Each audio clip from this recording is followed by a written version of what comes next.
I can't help but note, while I was checking on Twitter to see what's going on in the world during the break there, and saw that one of the media had been covering the lunchtime talk, had shared some comments the director had expressed about WikiLeaks, and Julian Assange had tweeted in response a rejoinder. So it's just a reminder that it's not just those of us here in the room who are paying attention, and so bear that in mind as you share your wisdom. They're watching at the Ecuadorian embassy. So, today we've explored many of the most familiar and obviously significant instruments of national power, and rightly so: military power, diplomatic leverage, intelligence capacity. These are central features of any discussion about America's national security activities and its relationship to our allies and our partners. But there are, of course, many other instruments of power that matter, ones of great significance, and some of them tend not to be covered in events like this. There's always going to be the defense-oriented panel. There's not always going to be the one that examines the tools of economic leverage and financial leverage that nations used in statecraft, and that the United States certainly features prominently in its statecraft. And I'm very happy that we're going to be doing that in this final session. It's a domain in which America does not, and no one can go it alone and have any significant effect. You have to work by, with, and through others in many ways, and that's going to come out in this discussion. So I'm going to ask our terrific panelists to help pull back the curtain on how we're organized for this, who we work with, what are the institutions and the organizations through which these sorts of modes of influence are effectuated. And as we do so, you're going to see that we've got a pretty stellar group to escort us through that area. I'm going to give a brief rundown in no particular order, just in the order I've got them in my notes. Janice Gardner, Janice is there in the middle. Janice was the first assistant secretary, not as in first as the title, but she was the first one to be the Assistant Secretary for Intelligence and Analysis at the Treasury Department. Among many other things, all recounted in the bios, Janice also served as the Chief of Digital Innovation at the CIA's Global Issues Mission Center. She also was Chief of Staff for many years at the National Counterterrorism Center. Juan Zarate, immediately to my right, was the, again, first Assistant Secretary for Terrorist Financing and Financial Crimes at Treasury, and later served as our nation's Deputy National Security Advisor for Combating Terrorism. He's the author of the acclaimed book, Treasury's War, The Unleashing of a New Era of Financial Warfare. He currently is chairing the Center on Sanctions and Illicit Finance for the Foundation for Defense of Democracies. And as someone joked with me last night, Juan, it is said that you single-handedly brought back the hug to Washington, D.C., so you deserve great credit for it. It may not have been there before. You brought it, though. Next to Janice on the right, Dr. Samantha Ravich is the principal investigator for the Cyber-Enabled Economic Warfare Project. By the way, that best title for a research project of all time. Cyber-Enabled Economic Warfare, CEEW, a new acronym for you. She's also the managing partner of a data-centric social and analytics firm called A2P. She served as the Vice President's Deputy National Security Advisor and co-chaired the National Commission for Review of Research and Development Programs in the intelligence community. She, too, is the author of a much-read book, this one on economics and democracy in East Asia. I think it pairs nicely with Juan's book as a gift, so the holidays are coming up. 2 for 1. Last but certainly not least, on the far right there, Richard Nephew was the Principal Deputy Coordinator for Sanctions Policy at the State Department and served as the lead sanctions expert on the team that began negotiations with Iran starting in 2013. He's now affiliated with Brookings as a non-resident senior fellow and is a senior research scholar at the Center on Global Energy Policy at the School of International and Public Affairs, SIPA, at Columbia. So we're going to have a moderated dialogue. You'll be happy, perhaps, to know where we're going to dispense with the opening statements. We're going to jump right in with a group discussion. I'm going to encourage you all to engage one another as robustly as you are willing to do so. And the more we hear from y'all and the less we hear from me, the better. That said, I'm going to move to the chair now. I thought it'd be advisable if we began with a discussion meant to get the room on some common ground regarding, first, the way the United States government is organized, but in talking about that, I think it's bound to become more of an international organizations discussion as well. What are the institutions and the organizations through which these sorts of policy tools are implemented and directed? Richard, may I ask you to start by introducing us to how the State Department engages in this area? Sure, happy to do that. So basically, the State Department has got three missions when it comes to sanctions implementation, sanctions development. The first is the most obvious. It's selling sanctions, right? It's taking the sanctions concepts that are developed in Congress, developed within the U.S. government, and then taking them around the world and trying to explain why, in fact, they're a good thing to do. And we do this in a variety of different settings and contexts. At the UN Security Council, the most obvious place where we have tried to implement sanctions, because there you've got the ability to have international binding on everyone, right? A decision taken by the Security Council is legal for everyone who is a member of the UN. But that's not the only place. We also take sanctions policies into a variety of multilateral settings that aren't UN. So we go to the European Union, we go to organizations of various different state and regional groupings to try and convince them that certain sanctions concepts and policy objectives make a lot of sense. And then, of course, we'll just go nationally. The State Department has a responsibility to go and explain to countries why we're doing something and what we expect them to do. And in this context, we can either be doing that with regard to supporting UN sanctions, or we can do it with regard to national sanctions. And in fact, a lot of what I did when I was at the State Department and responsible for this was explaining U.S. law to foreign governments and trying to explain to them why we are asking them to do something, what is the strategic context, and what we actually expect them to do. Because although we may think that some of the things that we say and do are at least a little bit understandable, or legible, or transparent, as I think a number of people have said up here today, once it leaves our shores, there's a heck of a lot of confusion, both about what we want, what we intend to do, and what it means. The second State Department mission is developing sanctions. Which is not something that it gets a whole heck of a lot of credit for, in part because there's a general sense, I would say, that state doesn't like sanctions, right? Or that state opposes the idea or use of sanctions. And that's true to certain extents. In fact, actually, I think, as other State Department veterans who are around here might say, you can find a position in the State Department on literally everything. And that position will be the polar opposite of somebody who will sit next door. The person who's responsible for doing East Asia Pacific affairs will absolutely hate the idea of imposing sanctions on China for missile proliferation. But if you go next door to the guys who run missile proliferation at the State Department, they're all about it. And you can find a variety of positions that would be taken up in between. So there's a cadre of folks at the State Department whose job it is to come up with new sanctions concepts. And part of the way in which state does that is through the use of our embassies and the information that we collect from abroad. It's not just the traditional intelligence community that informs what we do with sanctions policies. It's the diplomats that we have on the ground in countries around the world who can give us real sense about if you were to do this, or you were to do that, or you were to do that, it would have this kind of effect. And the kind of information gathering that's almost passive that you get out of having a diplomatic presence often informs a lot of sanctions policies that states put forward, but not just state, because the reporting cables that come out of the State Department are shared widely within the U.S. government. And then the third mission of the State Department in this area is sanctions implementation. The State Department actually has got a variety of sanctions authorities that are delegated to it directly from Congress and from the President with regard to things like economic embargoes to export controls. And so there's a large number of people at state whose day-to-day work is to actually implement and enforce sanctions. And as I said earlier about people having different positions, you can imagine how popular those guys are when it comes time to imposing sanctions on India or China or even in many cases, actually, Germany or France, et cetera, et cetera, et cetera. So it's a wide range of missions that the State Department has got as part of the broader interagency effort.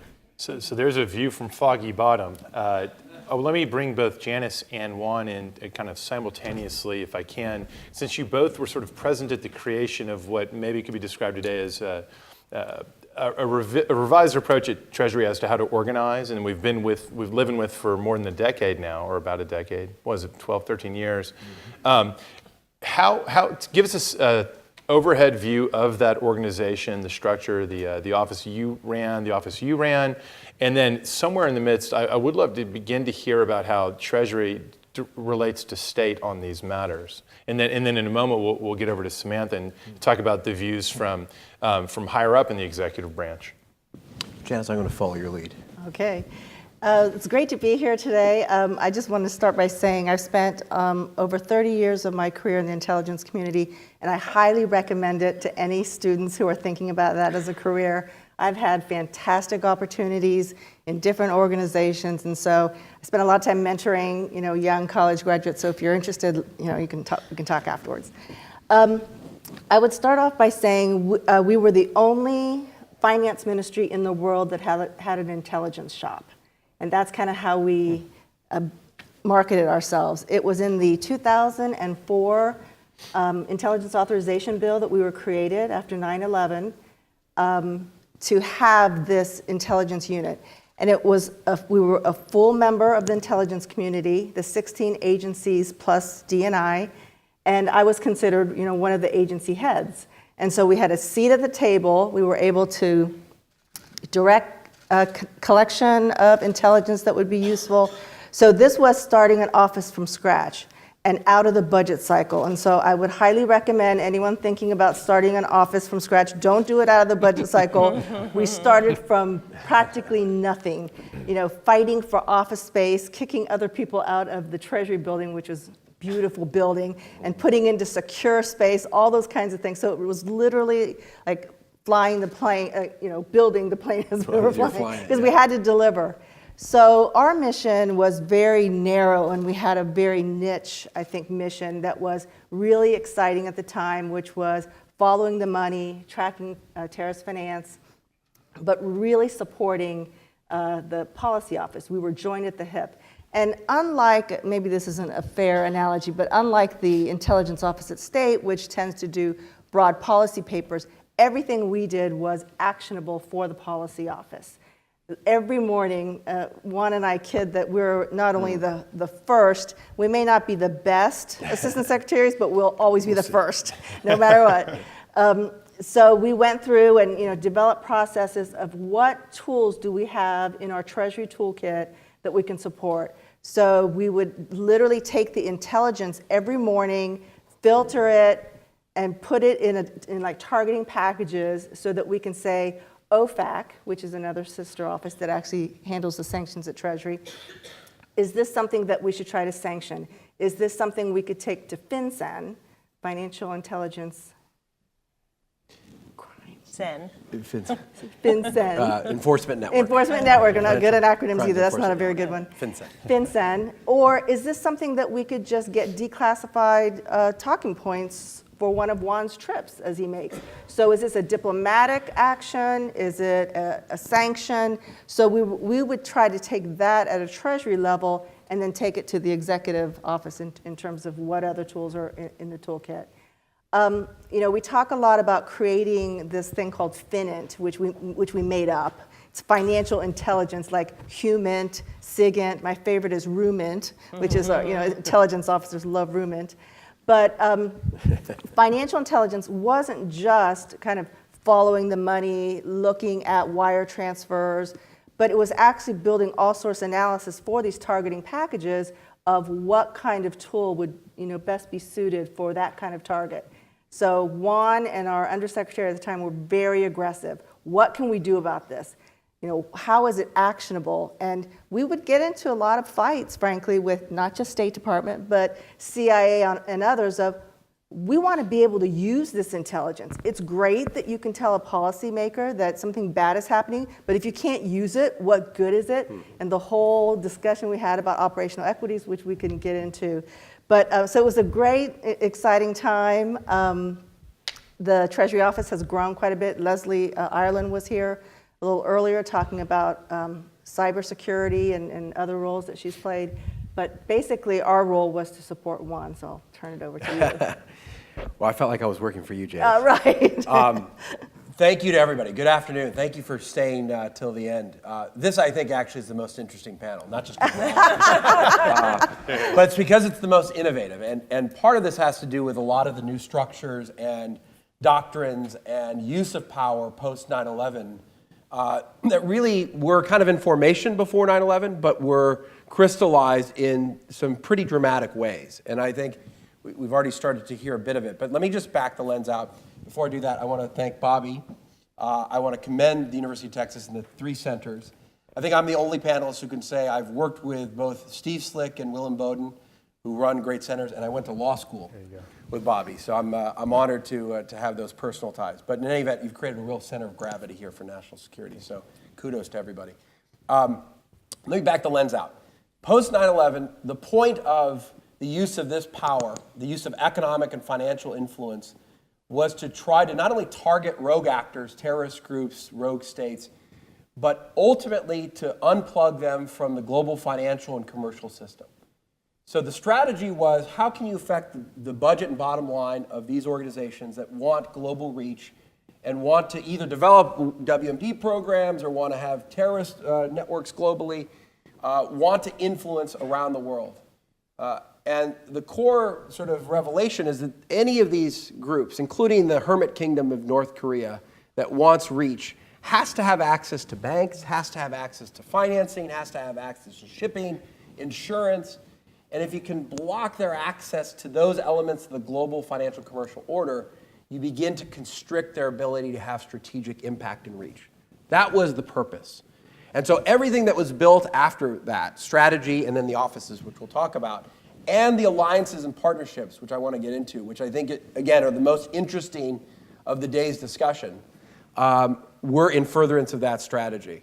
And in some ways, looks, to Richard's point about sort of selling these sanctions, looks and feels like a very heavy U.S.-centric model, because it is in some ways. The U.S. drives the establishment of standards. It's enforcing sanctions. It fines banks billions of dollars around the world. It brings cases against FIFA, and people wonder why, because we don't even care about soccer, right? So, but this is an international and global effort that has really interesting alliance and partnership factors at play. And so, let me do a couple things. One, explain a bit more what Janice started about the Treasury Department and the structure, and then talk about these alliances, which I think will be helpful for the discussion. What happened post 9/11 was a realization that we needed a center of gravity, a war room, for the ability to strategize and use the tools of financial and economic statecraft. These are not just traditional sanctions, but financial regulation, even, I would say, financial suasion. To Janice's point, the ability to use financial intelligence to be able to whisper in the ears of bank CEOs or finance ministers or intelligence chiefs to say, look, this is what we know about the financial networks and relationships of the enemies we have in common. And so we needed a center of gravity. With the creation of the Department of Homeland Security, the Treasury was denuded of a lot of its law enforcement.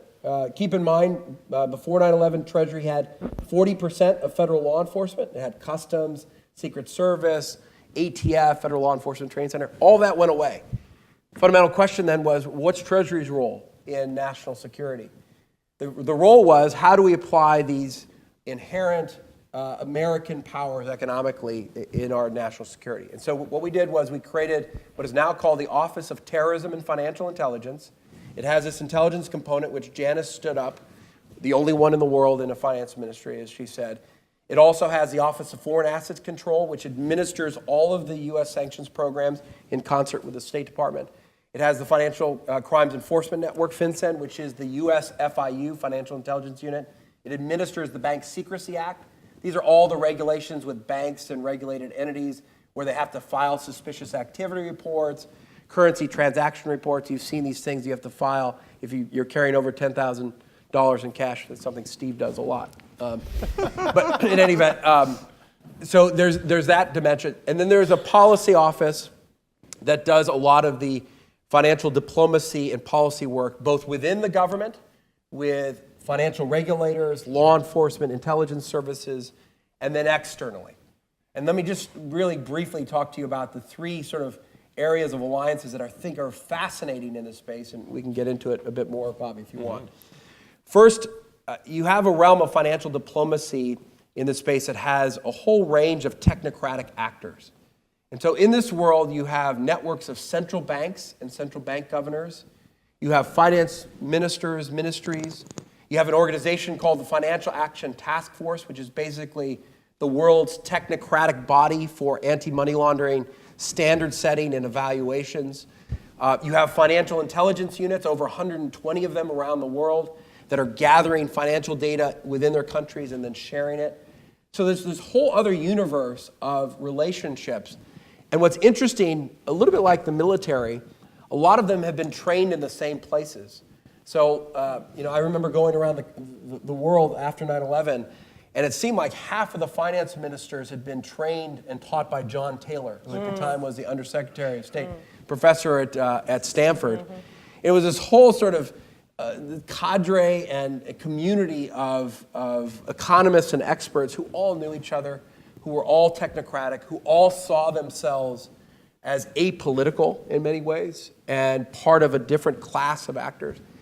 And so that's one aspect of partnerships and alliances that's really important, because post 9/11, we actually activated that set of alliances, which hadn't really been before. We did that for purposes of financial intelligence, for the use of financial tools, better use of sanctions, new regulations on reporting of things like insurance companies, et cetera. So there's one dimension of that.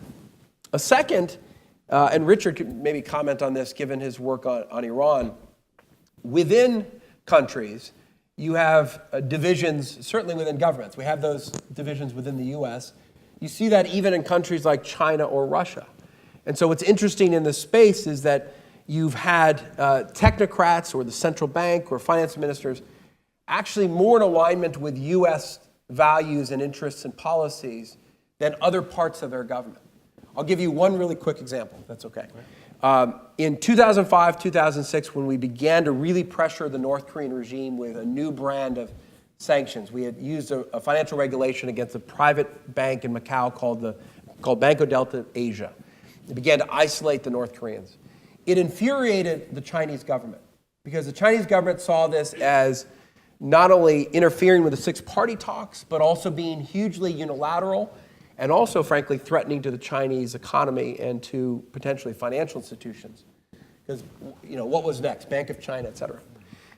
What was interesting, as we unwound that pressure as part of the six-party talks, and there's a sort of a 2-year saga to this, the folks who were most angry at the change in the U.S. position were not folks at the White House like us.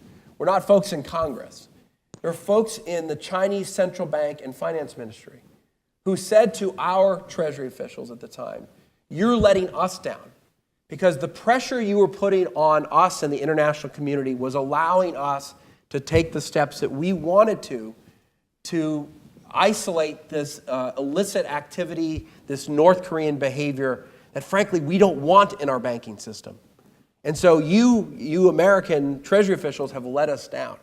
And the Treasury official at the time that was part of this discussion said it was the most humiliating discussion he's ever had, and at the same time, the most fulfilling.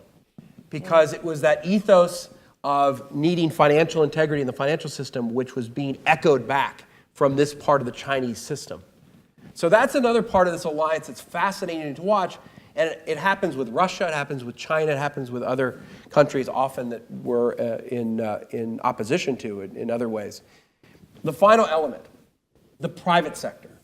And this was really the kind of the secret sauce of the post-9/11 world. You say, look, we had sanctions on Iran for decades. We had sanctions on North Korea. We tried to use sanctions on terrorist groups or organized crime groups for years. They seem to have worked better post-9/11. Much of that has to do with the fact that the private sector became a key partner and ally in how we use these tools. We basically said to the private sector, you have to be guardians at the gate of the financial system. You have to prevent these actors from getting into your institutions, into the system, if these sanctions are to work. This isn't just about what the UN does. It's not just what Washington or Brussels says. It's what every bank, every regulated institution in the world does and says about the application of sanctions and financial regulation. And so that reformed how we thought about the strategy.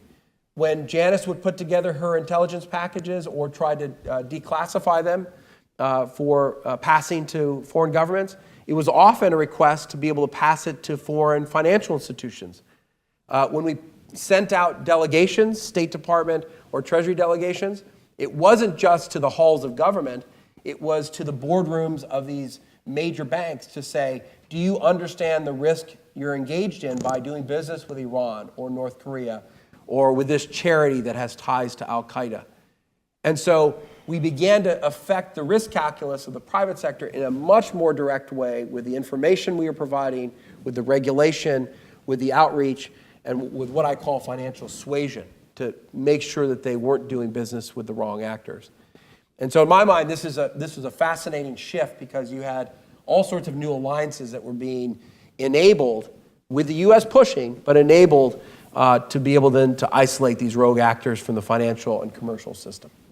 Samantha, the time you had with the Vice President's office, you're in a critical national security advisory role at a time when the Vice President was especially engaged in national security issues. You had to have a really good kind of broad perspective of many of the tools of national power that were on the table. Where did economic suasion and sanctions and all the rest of these appear to be in the mix in your office? So when I started in the Vice President's office in March of '01, I really came with a background on two issues. One, in 2001, it was 9 years since I started writing on North Korea issues, which is crazy. It means I've been writing on these things for 25 years. All right, and 1992, when I first grade. Yes, and 1992 was an interesting, time for this discussion because not only, there were actually missile tests and missile sanctions put on North Korea, and then the Joint Declaration in 1992. But the other piece of experience I came was I had just released my book in 2000 on free markets and democracy. That it is the free markets and the ability to earn capital and control that capital that actually gives people a reason to want a voice in their government. So when these things, kind of collided, I started in March of '01 in the Vice President's office. It seemed very intellectually engaging and how exciting this is. And of course, Vice President Cheney was, all supportive of free markets and all of these good things. And then 9/11 happens and, it really, clearly it shakes your world.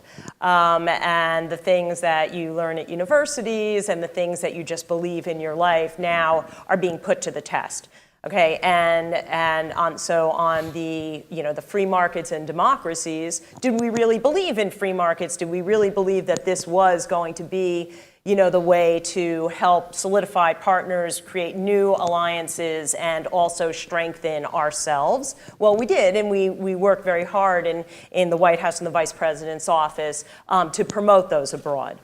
But as we were doing that, we also realized that the strength, we've always realized the strength of America is our economy, right? We are only the #1 military in the world because we are the #1 economy in the world. That is what forms the basis of our strength, of our power, of our innovation, of our creativity, right? But it also can be used in a lot of different ways to protect us.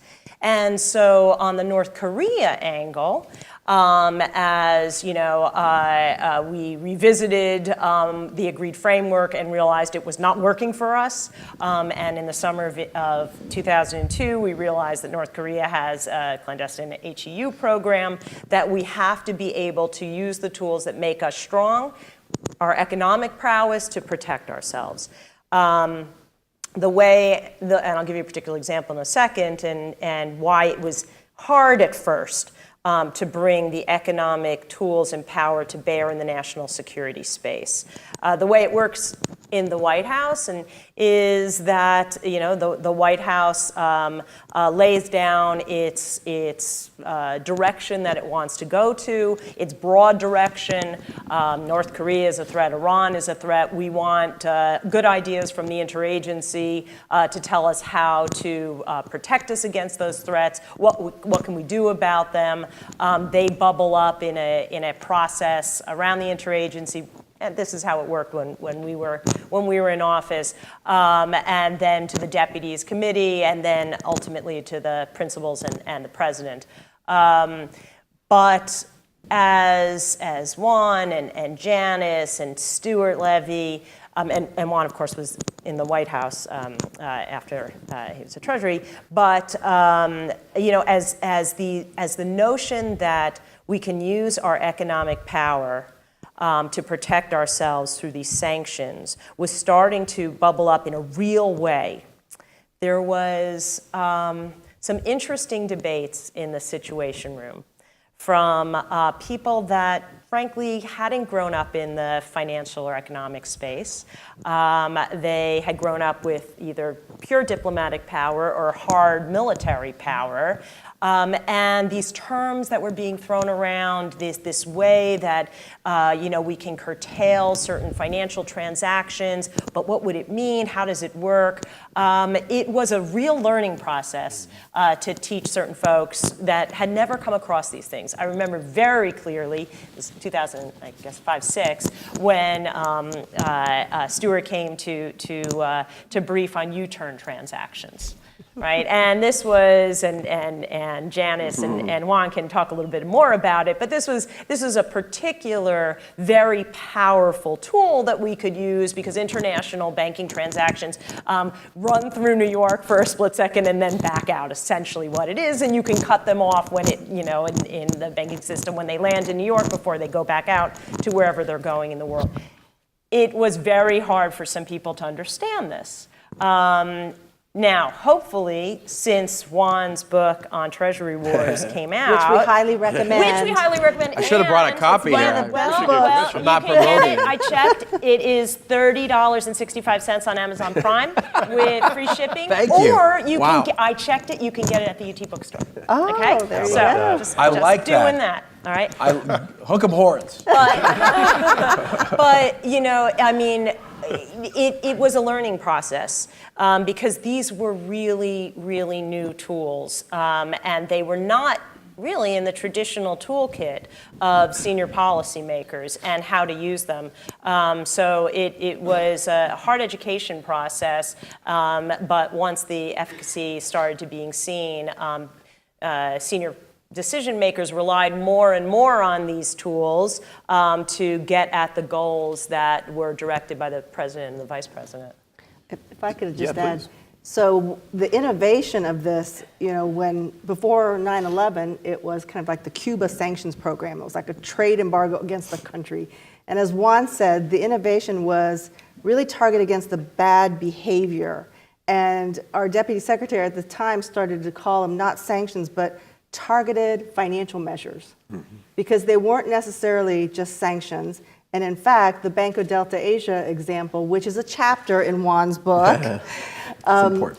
I think the impact of it, we were even surprised at the reaction that we got, and the impact was way beyond. And I think we can talk a little bit about maybe overusing it. We just did another Patriot Act Section 311 on Bank of Dandong, which is a little closer to home for China. But I think that this was a time of kind of testing the tools, educating, and then even coming up with this new name of targeted financial measures to see what would work, and the carrots and the sticks. Can I ask you to follow up on that reference to the Patriot Act, which I'm sure for some people in the audience, they think, Patriot Act? What's that got to do with this? What is the Section 311 tool? What is this? It's where the Secretary of the Treasury has the authority to designate either a jurisdiction, a entity, or a class of transactions, which is your favorite, as a primary money laundering concern, which basically cuts the correspondent banking relationships, which is basically a death sentence for anybody wanting to do business in dollars. So is that kind of a layman's? I think it's important for the Patriot Act to keep in mind, again, this post-9/11 sort of revolution in the space. Title III of the Patriot Act, where Section 311 appears, is an entire section on basically the broadening and deepening of the anti-money laundering system. And so all these reporting requirements for banks now applied to broker-dealers, jewelers, insurance companies. So you now are expanding this reporting requirement. You're requiring everybody to have anti-money laundering systems in place. You're giving the Treasury Secretary new tools. You're establishing new standards internationally. So the Patriot Act, in some ways, puts these tools and some of the capabilities to include the use of intelligence, by the way, in some of the targeted sanctions. And you'll appreciate this as a lawyer for the law students out there, allowing then for that evidentiary that's based on intelligence to be reviewed in camera and ex parte. So cannot be confronted by the target of the use of those powers, right? Pretty extraordinary. That's in the Patriot Act as well. So it was an entire sort of period of let's figure out how to use these authorities, broaden and deepen them, begin to use the targeted sanctions more effectively, push diplomatically as a way of then establishing these norms. And it was really a kind of a revolutionary wave that we're still in the middle of, and we're dealing with both positive and negative externalities from that revolution. And if I could just add on top of that, I mean, I think I post-state these guys a little bit, in government, and my time at the White House, I can tell you that all the hard work that you guys had to put in bringing these things in the conversation as a standard thing, it paid off. Because there were no conversations, basically, during the entire time I was working on the Iran file and broader, from 2009 to 15, in which discussion about how to use economic sanctions and financial sanctions and targeted measures, et cetera, wasn't part of the conversation. And I think it bears just sort of keeping that in mind, that this is a dramatic change in U.S. national security policy making. It really is different. And it's something that whenever you're now having a discussion in the Situation Room about what to do, it's not, oh, should we talk to those Treasury guys or should we talk about sanctions? And it's kind of an afterthought. In fact, actually, the agendas are now essentially stacked such that one of the first topics to come up is financial sanctions, economic sanctions, et cetera. And related to that, I think even though there is still a lot of mystique about what they are and how they work, of course, Congress has also gotten into the act, and now actually I think part of the problem we have is that sanctions are seen as kind of this universal Swiss Army knife. That any problem that we have, we can automatically solve if we just 311 this, or if we just ban correspondent banking accounts from that. And I think we'll talk further in our conversation about the risk of overuse, but it's worth noting that I think at this point our problem potentially is less convincing people there's merit here. Our problem is convincing people, okay, there's also limitations here, and maybe we ought to have a conversation about that. Actually, that sets up a very nice question. What are the limitations? Why isn't this a panacea? And I'm going to start using 311 as a verb, as you just did, in ordinary life. Well, I'll give you my opinion on this. I mean, I think there are a couple of reasons. First is, if you think about let's be simple here, diplomatic, sanctions, military options, right? Military is, in many ways, at least in a limited, specific sense, decisive, or can be decisive, right? If you go that far, especially given the military capabilities the United States has, you can bring to bear, I think, decisive pressure. Diplomatic, much less cost. We were talking earlier today about, alliances and the coalition of the willing concept of easy to get in, easy to get out. That's diplomacy at the heart. I mean, not with respect to alliances per se, but you can have a conversation with somebody and impress upon them how important it is that a country does something that we wish them to do. But at the end of the day, there aren't necessarily consequences attached to them refusing to do so unless you decide to make that. Sanctions fill this gap in terms of giving you more leverage than you get under diplomacy without being necessarily as problematic with respect to military force. And that's the trap, because people then tend to read into that, well, that means we can apply sanctions and there are few costs, or all the costs are being borne by our adversary. And I think one of the things that we're likely to learn sometime in the next 20 to 30 years, if not much sooner than that, is that a combination of the changing global economic environment in which we are still going to be the top dog, but increasingly not the only top dog, combined with the fact that the more sanctions programs you have, the more it is difficult to be aggressive on all of them, it's going to make us kind of sit back and think a little bit. And I'll give you a very practical example about this. We have over 30 sanctions programs right now. If you go and you count on the Treasury Department website, you get up to 30. All of them sound great independently. We should have a CT sanctions program. We should have a human rights sanctions program. We should have an Iran sanctions program, a North Korea sanctions program. I think that it's reasonable for us to have a blood diamond sanctions program. But if you go through all of those, and then you go out to the world and you say, here are the 30 different classes of behavior that we don't think that you should do, or you will not be allowed to do business in the United States, that's intense, right? Especially if you start adding more and more targets and more individuals that are subject to those sanctions. To the extent that you're being aggressive on all of those fronts, questions start getting asked about, well, gee, who can we do business with, in your opinion, America? And you start raising questions in the financial sector about de-risking. How do we put some of our business offshore of the United States such that there is no connection, which I think also has a risk of limiting use of the tool. So in my opinion, I think there is a limitation established by economic reality internationally. There's a limitation about how much we want to disincentivize doing business in the United States and how much we want to complicate doing business inside the United States. And then there's the issue, frankly, of just objectives. If you have 30 priorities, you have none, right? If you have to give the Treasury Secretary and the Secretary of State 30 different talking points to issue at any one particular meeting, you aren't getting at least 26 of those. And you're not entirely sure which of those 30 you're in fact going to get across. And so from that perspective, when you bring to mind all the various different other priorities we have, I think that the tool can be limited, but also the amount of space that you have to use it is also limited. Yeah, so I mean, I also worry about the diminishing utility. Two of the same reasons, and then a third. I mean, certainly the first, sanctions fatigue. And, oh no, another one? We have to now understand this one, or we have to put in place this one. And for what? I mean, North Korea gets to be more of a threat. Their nuclear capability is growing. Their missile capability is growing. Iran seems in some quarters to getting stronger. So, the correlation on the increase in sanctions and North Korea lethality, it might not be in the trend that we'd like. Also, a second reason is more shaky economies that would potentially adhere to certain sanctions. They're looking to make a buck. I mean, they actually need to, new markets, find markets, and especially when China is, in the past has flouted a lot of these things. A number of countries, I think, potentially, if China were a weaker factor, a less prosperous factor, might adhere. But you can come under a China umbrella. Well, they're not doing it. Why do we need to?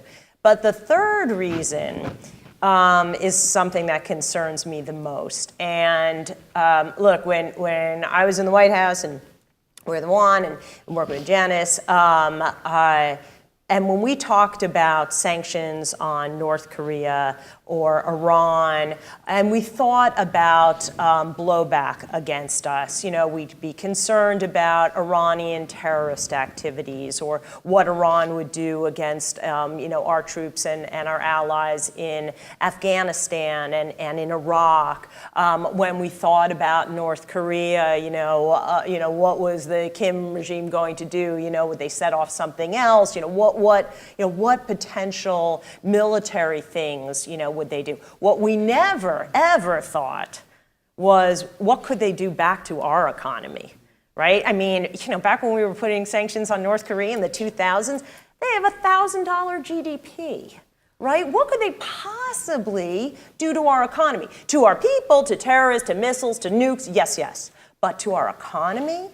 Okay, fast forward to now, when North Korea, and this gets to cyber-enabled economic warfare, I'll get to later, but when North Korea has one of the most capable cyber capabilities, and they have been aggressively going after financial institutions, not just to steal money, right, but to weaken those financial institutions. Right, and it doesn't take a rocket scientist to think, if you're an advisor in Pyongyang or an advisor in Tehran, at what point do you say, you know what? We're sick of the Americans constraining our ability to operate in international financial markets with this cyber capability of ours. We can constrain them. So that, to me, is something that I think a lot about. I still like sanctions. I still think there is a purpose for them. I think we need to actually be more aggressive on some. But I definitely think that we need to harden the castle walls, because blowback on these things is going to come more fast and furious and in a way that we never had to consider when we were putting them on. I like to agree and disagree with what's been said, because I couldn't agree more that there are huge negative externalities and complications for the way that these strategies and tools have been applied.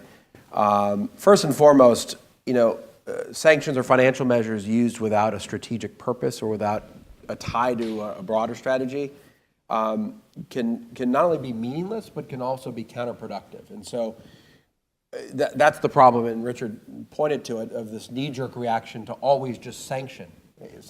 Sanctions are the one thing you can count on to be a unanimous vote in the U.S. Congress, right? It's just, everyone loves it, it sounds good, it's something they can point to, and it usually is meaningful, right? So, but you run the risk of the sanctions or the financial measures not tying to a strategy and not really understanding what you're trying to achieve. I think we're running that risk in the Russian context.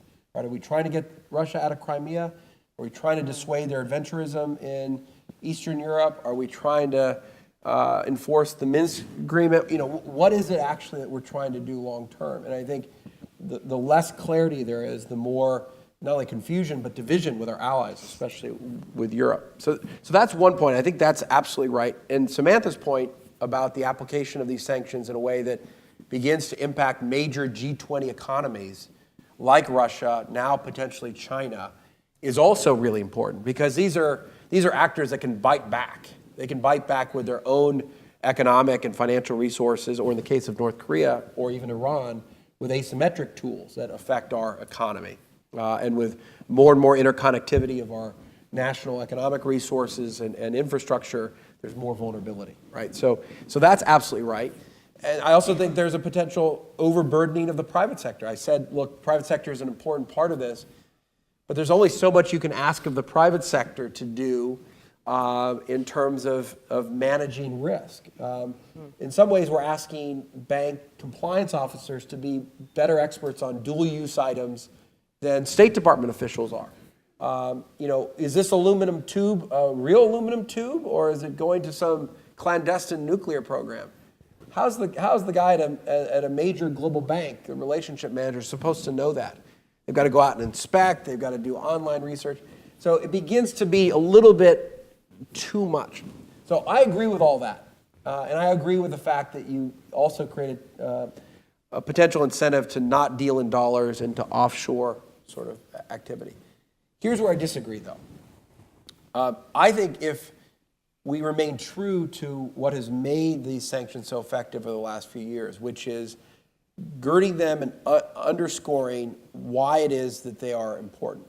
Not because we dislike a party and we want to diplomatically harm them or to put punitive measures on somebody or something, but instead because of the underlying behavior that's at play. And so what you've seen with the sanctions since 9/11 is we deal with now terrorist financing. We deal with proliferation finance. We deal with corruption and kleptocracy. We deal with human rights abuses. Now we even deal with malicious cyber activity. All of that now forms part of the sanctions regimes that Richard was talking about, embedded in some of the country regimes and even independently. The sanctions are incredibly effective if we actually are targeting actors that are engaged in that underlying activity. Why? Because those are international norms and delicts and crimes that everyone around the world has agreed should not be allowed. These are things that banks and insurance companies and shippers shouldn't be facilitating anyway. And so if we're undergirding our sanctions regimes with on the basis of these international norms and the behaviors that we are trying to isolate, we actually reinforce their power. I'll take you back to the FIFA example one more time. FIFA example was Southern District of Florida prosecutor brought a case against elements of FIFA, the soccer organization in the U.S. for corruption. The world goes up in arms. Again, why does the U.S. even care about this? This now has multinational repercussions. This looks like a unilateral overreach by the U.S. The reality was everyone around the world knew FIFA was corrupt. The Europeans in the FATF context had even done a typologies paper precisely around the FIFA corruption problem. Everyone knew that there were problems with the bidding issues around who would host the next World Cup. The problem was the U.S. actually had the nerve to enforce what everyone had agreed to. But the strength of that was the fact that everyone then had to enforce what they had agreed to. And so despite all the complaints, despite the claims that this was unilateral actions by the U.S. or even some conspiracy theories that we were upset that Qatar had gotten the bid and we didn't, so that's why we were doing this. That's all right, we're not going to qualify. Yeah, we're not qualifying. But or maybe it's the only way we can. Right? But in any event, it forced the Swiss, it forced the Brazilians, it forced FIFA to engage in a whole range of actions. Why? Because they had agreed to the norms. We had put together facts and data to actually reinforce those norms. And we were basing our sanctions, in this case, an indictment, based on those international principles. If we do that, that in some ways buttresses every element of American power in this domain, and frankly brings other allies along with us in a pretty fundamental way. So just, Please. Go ahead, please. So one clarification. So I think, at the end of last year, we rolled back the Burma program. So now there's 29. We just rolled back I'm not in the government anymore, but we just rolled back the Sudan program. So there's 28. So I think that there's some sense of reviewing and taking a look at the behavior. Yeah. Sudan is still on the state-sponsored list, but okay, that's another issue. But I think the clarification is all those entities on the OFAC list, which I think are like 5,000 now, they're U.S. sanctions. I mean, a lot of the CT sanctions have been multilateralized in the UN, but many of the proliferation sanctions, they're just U.S. So they only go on the borders of the United States. So it's kind of like grade inflation, which you guys can relate to. I mean, if everybody doesn't say, okay, we're going to now normalize, then those that don't follow the rules are the ones that are going to be advantaged, right? And so that's why it kind of gets back to the Iran sanctions that Juan was talking about, where at the time we were taking all these targets to the UN, and we would take a Pakistani target and the Chinese would say veto, not doing it.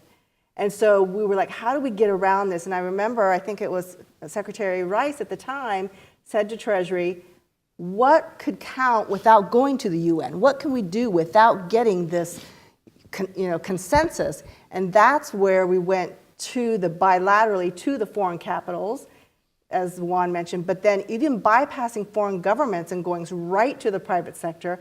And that's where timing really matters. Our secretary at the time was Secretary Paulson, who was a force of nature, came from Goldman, had lots of credibility with the banks, and he would just say straight up, is this a reputational risk that you can afford? And so that was the suasion. It wasn't sanctions. So I think when we talk about the OFAC sanctions and the 30 programs, most of those are unilateral. We have to look at what is multilateral and then what's not even a sanction, right? I think it's fair. I mean, I quibble a little bit because we all know that banks, especially banks that are operating in New York, even if they are in fact foreign banks primarily, they are going to respect what OFAC puts on the table. And look, that's part of the value. I mean, I didn't spend an awful lot of time dropping a lot of new designations on the Iranians because I didn't think that they were going to have impact. We thought they were going to have impact. We wanted them to have impact. I guess my real point here is that that's all well and good if you've got a few specific priorities you're going after, and especially if you can tie it back, I agree with Juan, to things that are kind of unambiguously bad acts of behavior. And this is why the non-proliferation effort with respect to Iran, in my view, was so successful, and why I don't think we can recapitulate it with regard to other areas of bad behavior. It was viscerally obvious to many, and even then we had to spend a lot of years doing it, that nuclear weapons in the hands of Iran was a bad thing, right? That was a relatively easy selling point. We had to spend a lot of time convincing people that it wasn't Iraq 2003 redux, right? But after we were able to convince folks that, in fact, we had a very serious problem with respect to Iran's nuclear program, we overcame some of those bits of hesitancy.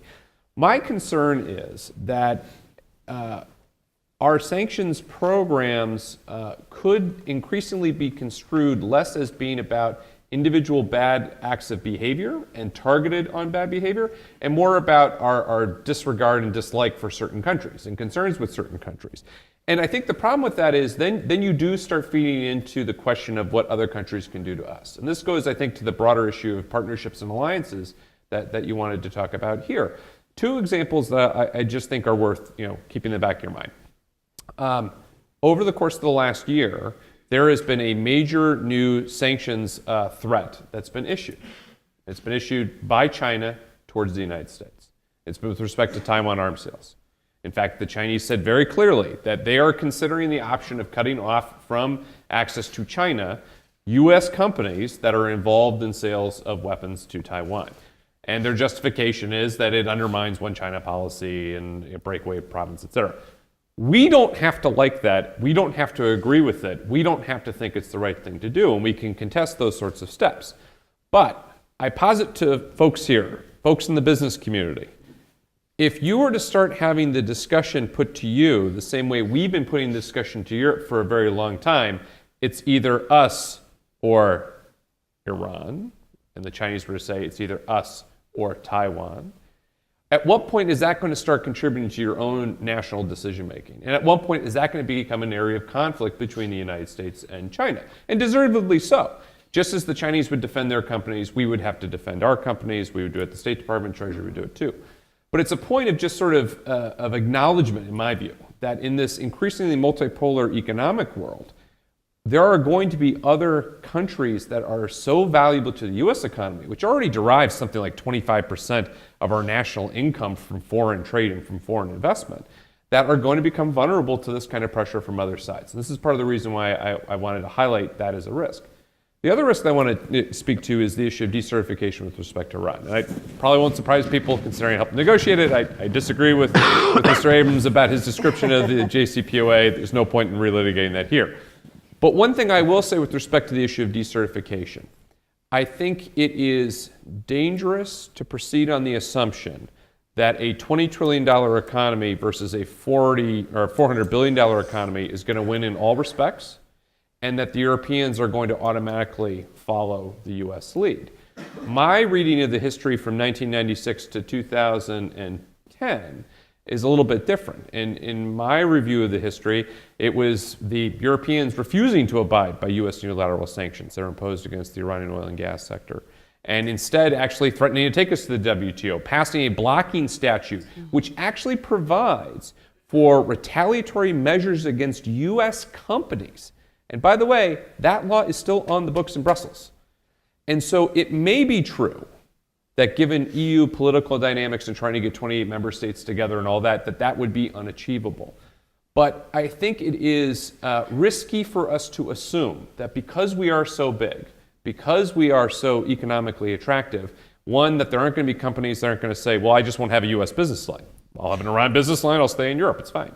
And that undermines our ability to get what we want out of the Iranians, by the way. But second, that we aren't actually reinforcing some of the lack of cooperation with US efforts that we've spent the last 20 years actually trying to overcome. And I think it's just a risk, especially in the context of alliances and partnerships. I was just going to raise, on the JCPOA side, what Richard raises also sort of highlights the point I was making earlier, which is in the context of the JCPOA, I think we lost the focus of what made those sanctions and pressure campaigns so darn effective. Because we moved away from a focus on the underlying activity that was risky from Iran. We negotiated the nuclear part, but in saying we can still apply sanctions on these other issues like terrorist financing, support to Assad, human rights violations, even cyber activity.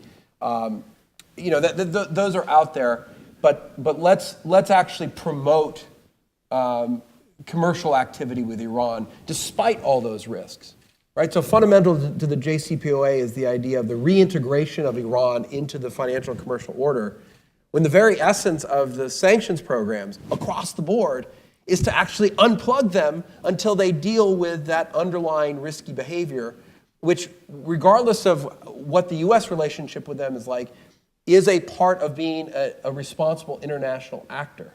So that's actually the fundamental problem with the JCPOA, and why, by the way, the Iranians have been so upset that British and French and German banks haven't been willing to go back in and provide financing for anything.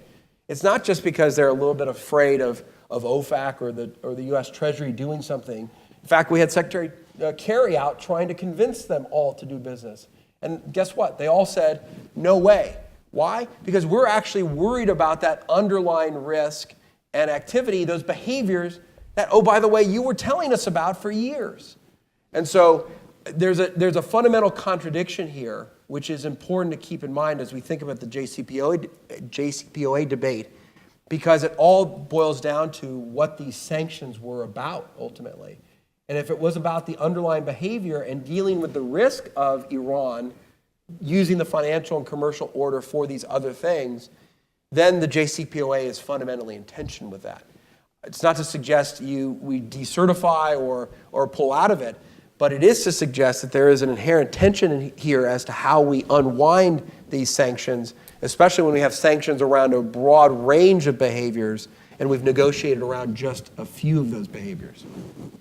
One of the things that's fascinating about this discussion is how it's highlighted that both our allies and partners and our competitors alike sometimes have enough economic power and leverage of their own to deter us from using this tool. And that from an academic perspective, I immediately start thinking of, it's within domain deterrence. We've got this capacity, but so do they, and it's all within the same domain. But earlier we were interjecting with cyber, and it made me think, Samantha, about your project, because of course, one of the options, if you're not strong, if you're North Korea or you're Iran, you're not strong in the same domain, then you pivot over to some other domain where you do have some capacity to inflict cost. So we think about using our economic leverage. They think about punching back with cyber means. We got some hints of this being in the offing. It could be happening, in the week ahead. There was a discussion in the news recently of possibly adding the IRGC, the Iranian Revolutionary Guard Corps, to sanction them directly. And there was a loud and vocal response. And some of the commentary said, if we do this, if Iran decides to push back, that'll probably be a cyber response. This leads me to want to ask you to share some thoughts about where your project intersects with this topic, and then we'll open it to the floor for a few questions before we split. Right, so cyber-enabled economic warfare is the use of cyber means by state and non-state actors against economic targets in order to weaken a country militarily or politically. Right? So it is not just good old economic espionage to get market advantage. It might have some of that, but it's dual use. Right? It is getting at the economic wherewithal, undermining the economic wherewithal. Remember how I started the conversation, which, the United States, we're the #1 military because we're the #1 economy, strike at our economy, and it weakens our abilities along a number of different dimensions. So it's everything, and it's not just North Korea and Iran asymmetric.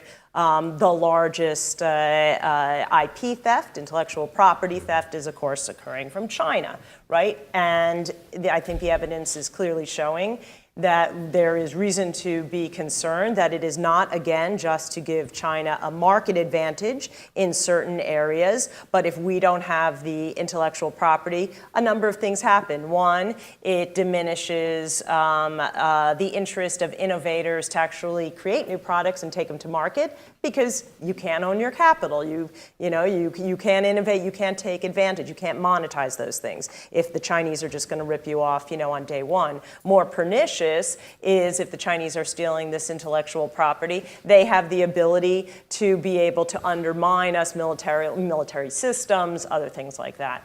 Where it gets very much connected into this space are the ratcheting up of the attacks that we see against financial institutions, banking institutions. I think that we need to be paying much more attention to the types of cyber attacks that the North Koreans are launching on South Korea, and have been consistently since 2009, going after their ATM systems, including in 2011 and 2013, for a time shutting down ATMs across South Korea, the largest Korean bank. Can you imagine what the people here in this country would face if we couldn't get to our ATMs, if our ATMs shut down and we weren't able to access our money? How many people, 40% of this country live paycheck to paycheck, right? They wouldn't be able to, afford diapers or their medicine. All right, now imagine this happening when we're about to deploy troops. Okay, so you can really kind of see how that takes on. But one other example beyond North Korea, Iran. So you may have heard about the Iranian attack on Aramco in 2012. It burnt out about 35,000 Saudi Aramco computers. It didn't stop pumping because those were not on the same system, but it basically prohibited Aramco from sending any emails, signing any contracts, anything that went across their networks. Now, Aramco had the financial wherewithal to basically deploy a team to Southeast Asia, and in a week they bought 50,000 hard drives in Southeast Asia. In fact, if you look at the price of hard drives during that time worldwide, it went up, right? But how many companies could do that? Iran launched a similar Shamran 2 attack very recently, again at Aramco and a number of other companies. So, as we walk into the upcoming Aramco IPO, right, potentially $100 billion, the largest IPO in history, right? JP Morgan, HSBC are some of the key underwriters, right? Again, if you were an advisor in Tehran, if I were an advisor in Tehran, right, and you're looking at Saudi as your mortal enemy, and you're thinking, they're going to get $100 billion into their coffers soon, and I have the ability to screw it up. Oh yeah, I'm doing that. So, and now it's into financial markets and across networks. So these are the types of things. It's not just to gain a market advantage. It is to weaken a country's militarily or politically. So why don't we, in our very limited time, get a few questions from the audience. And I might take a couple of questions first to make sure we get more than one. There's a gentleman right down the middle there with his hand up, if one of the microphones could make their way to him. No, with an hour earlier. China has proposed pricing imported oil in yuan backed by gold so that they can get out of the dollar receptance. And they wouldn't need to hold U.S. treasuries because they wouldn't be awash in U.S. dollars. Is this an example of what you're talking about? Is this a form of de-risking? Well, it's a type of financial independence and power on the part of the Chinese, absolutely. They're trying to expand the use of the renminbi. They're clearly trying to play more of a leadership role in the current structure, but they're trying to create alternate structures, so alternate payment systems, use of alternate currencies. You've seen this with the ruble renminbi trade between Russia and China. You've seen this with Union Pay, right? They don't rely on Visa and MasterCard. They've got Union Pay. The Russians are doing something similar. All of this is in furtherance of economic independence and influence. What's interesting here, something to watch, is the role of digital currencies. Yeah. Because the Chinese have gone back and forth as to how they want to play it. They've recently banned digital currency exchanges, in part because most central banks want to be able to control currency and capital flows. I think the Chinese are very worried about what digital currencies bring. And so just like they're trying to upset the balance of the role of the dollar and really try to create alternate structures to the point you made, they're also contending with other market forces that are challenging their own control. So keep an eye on that. And this is where Treasury doesn't have one view. We have the kind of the terrorism financial intelligence side. We're going after the bad guys, but the international affairs side, who are really trying to protect the role of the dollar, like, oh no, you can't overreach and overuse these sanctions because that will blow back on us, but they'll just get out of the dollar market. Exactly. So these are discussions that we have had. They've even talked about creating a new competitor to SWIFT. Right. So that they don't have to go through that system. So I think that's a really good example. Over here.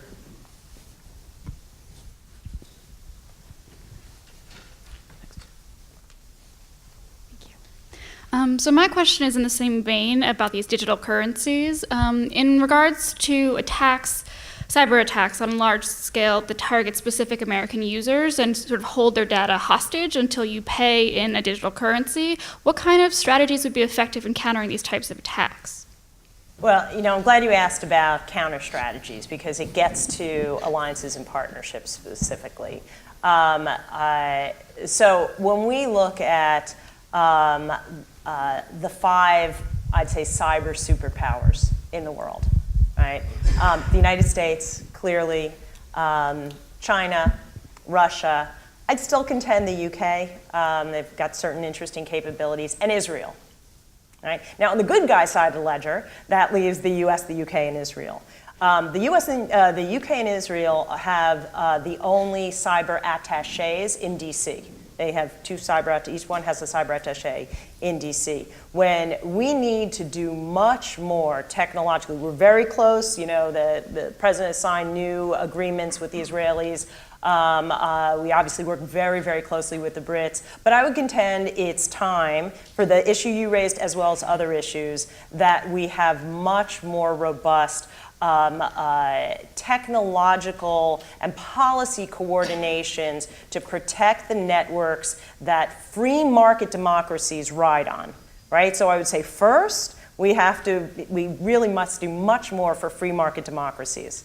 Right? But beyond that, you pointed out the Bank of China, right? And how worried they are also about cyber attacks. So I do think, even though I'm quite hard on the Chinese, I do think if there's one element in China that we can, show a little ankle and start talking, not to bring into a cyber trilateral co-op, like I just talked about with the US, the UK, and Israel, but on a separate dimension of what we need to do to harden systems, I would absolutely start with the Chinese central bank. So we need better technological tools. We need the policies in place to actually go ahead and prosecute them. And we have to do much more on the frontiers of pushing back the bad guys in cyber. So, out of respect for all your time and fear of Austin traffic, I've noted that we have reached our mark, and there probably are more questions to come, but hopefully you can grab our panelists before they depart. Let's thank them for a stimulating panel.